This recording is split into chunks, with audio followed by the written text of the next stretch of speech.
All right, sir. Since you want to learn, I'm here to teach you. I'm going to give you a class. I might even use this online.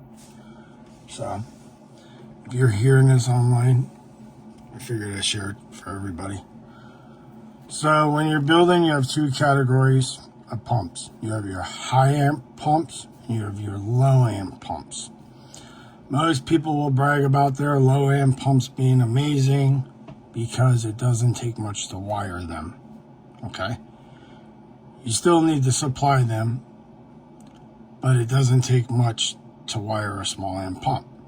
When you upgrade from a small amp pump to a bigger pump that needs more amps, okay, you have to literally gut the whole entire system if it wasn't overbuilt in the first place. So I always overbuild because it's only $30 for a piece of wire. And that's 6 feet, so I could get 2 builds out of that pretty much. So that's where you guys got to look at. A lot of the cheaper brand pumps, they pull a lot less amps. You get what you pay for it. The Ramcos, the Delavins, and whoever else is out there that's a big amp pump, you got to give them what they need to run at full power, right? Else you're not going to see what the pump could do for you. If you have a battery, okay, if you're running a pump off one battery, you have to figure out, this is a building. So if a customer comes to me and says, I need this, I want this pump. Okay, for me to install this pump for you, which I have no customers since I do this all for free, what can you afford? Okay, they say, well, I want a 7-gallon. I said, well, that's good if you could spend the money. Because if you build for this and then you downgrade to this, your pump's going to be even amazing because it's overbuilt. So you're going to see a major difference. If you drop down from a Remco to here, you're going to see, when I say power difference, a lot of people take it out of context. When I talk about power, constant power, no resistance, no heat in the lines, that means throughout the day, not just bench testing a system. They must be field tested to be approved. If they are burning up, it's not field tested. It's just shop tested. So that's what I'm trying to teach you guys. Wire makes a big difference. That's why I made you that other one earlier. Same as the reels, they take 35 amps. So if a pump will surge at 35 amps, you can't build it any different. It's the same thing. 35 amps is 35 amps. So that's why I always tell you guys the thicker wire is the better. And if you run the calculator, which I showed you guys, this is where your problem comes into. A lot of you guys are running bigger drops. That's why it's burning up. So you want to be pretty much whatever you are at the battery, you want to be at the pump. That means you have no loss, okay? When you read, say, I'm going to say 12 volts at the battery, you're getting low, you're at 12 volts. That means your pump's not getting 12 volts. That means the pump is starting to get dirty voltage. This is when things go wrong. This is when the relay starts to overheat and burn up. This is when the micro switch takes a dump.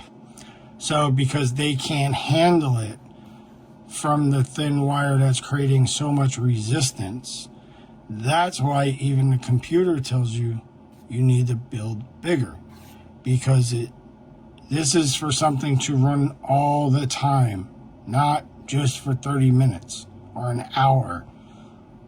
You're building a commercial build. So build it once, $30. And you can build 2 systems with 2 pieces of wire. It's not that hard. A $12 switch, correct fuse. The only way you're going to tell if it's the correct fuse is when you measure it. Fuses do change. Breakers, fuses, whatever you want to call it. But the more storage you have, more batteries that you have, the longer your stream is going to be for a longer time. People say right away, well, I don't feel a difference right away. You're right.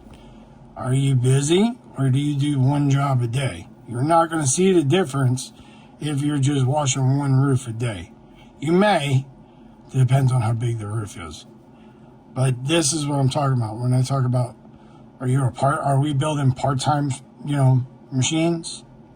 Who wants a part-time machine? Not me. So 2 batteries, more batteries is better. Let's see here. And then you'll run them in parallel. You'll have your power, thick wire to the pump. And that's the biggest problem, is the wire. Because if you use thin wire on the long run, if you do the calculations, which I showed you the numbers, you have to run the numbers, and it's each way. It's a round trip, guys, to run the circuit. So if you're running 10 feet of wire, it's 20 feet of wire when you calculate.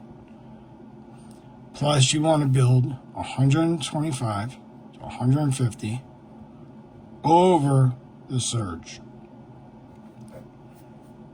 If you build under the surge is going to start deteriorating the wire. And that's when you start getting issues with breaks in the lines, the wires burning up, so on and so forth.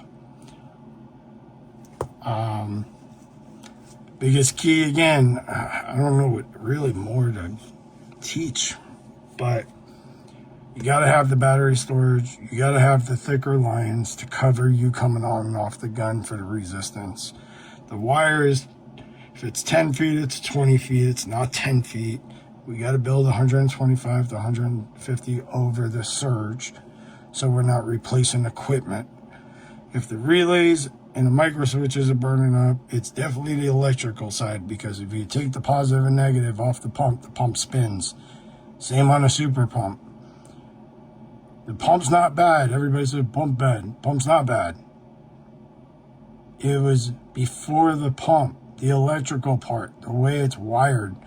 The relay got toasted, like I show you in all the videos. If you're new, here's what a relay looks like when it gets toasted. This is from bad wiring and low voltage. This is what happens. They cook. And this is how you break the electrical side of the pumps, not the pumps, because I could get the pumps running again, as long as you didn't burn the motor up. I don't know what else I could teach. If there's anything else, let me know. Have a great night.